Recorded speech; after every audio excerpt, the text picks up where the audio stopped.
Hi good evening dears. Day ഉണ്ടോ ഇന്നത്തെ special നോക്കിയ എന്താണെന്ന്? ഉണ്ണിയപ്പം. ഇത് കുറേ നാൾ കൊണ്ട് ഞാൻ വിചാരിക്കുന്നേ ചെയ്യണമെന്ന്.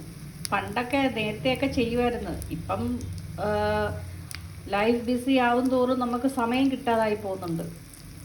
എന്നാലും ഞാൻ വൈകിട്ട് മിക്കവാറും എന്തെങ്കിലുമൊക്കെ സ്നാക്സ് ഞാൻ ഹോം മെയ്ഡ് ആക്കാറുണ്ട് കേട്ടോ. അപ്പം ഇന്ന് ഞാൻ വിചാരിച്ച എന്തായാലും ഇത് ചെയ്യാമെന്ന്. മോള് കുറേ ദിവസം കൊണ്ട് പറയുന്നു ഉമ്മി ഉണ്ണിയപ്പം തിന്നാൻ കൊതി വരുന്നു. അങ്ങനെ ഉണ്ടാക്കിയതാണ് കേട്ടോ. അപ്പം ഇത് ഞാൻ പിന്നെ അരി അരച്ചിട്ടാണ് ചെയ്തത് കേട്ടോ. അല്ലാതെ ഇത് മൈദയോ ഗോതമ്പോ ഒന്നുമല്ല, പച്ചരി അരച്ചതാണ്. അതിനകത്ത് ശർക്കര, പിന്നെ അതിനകത്ത് കുറച്ച് പിന്നെ എന്താണ് തേങ്ങാക്കൊത്തും ഇതും എന്താണ് കറുത്ത എള്ളും കൂടെ നെയ്ക്കകത്ത് വറുത്ത് പിന്നെ ഇതിനകത്ത് ഒഴിച്ചിട്ട് ആ മാവിൽ ഒഴിച്ചിട്ട് അതൊരു 4-5 മണിക്കൂർ റെസ്റ്റ് ചെയ്യാൻ വെച്ചു കേട്ടോ. അത് കഴിഞ്ഞിട്ട് ഞാനിതെടുത്തതാണ്. ബേക്കിംഗ് പൗഡർ ഒന്നും ചേർത്തിട്ടില്ല. ആണ്ടെ ഇതുപോലെ വന്നിട്ടുണ്ട്. അത് നോക്കേ, നല്ല ഉണ്ണിയപ്പം വന്നിട്ടുണ്ട്, നല്ല സോഫ്റ്റ് ആയിട്ടുള്ളത് കേട്ടോ. അപ്പം എല്ലാവരും ഒന്ന് ട്രൈ ചെയ്ത് നോക്ക് കേട്ടോ. എല്ലാവർക്കും ഇഷ്ടമാവും, എല്ലാവർക്കും അറിയാമായിരിക്കുമല്ലോ ഈ ഒരു റെസിപ്പി.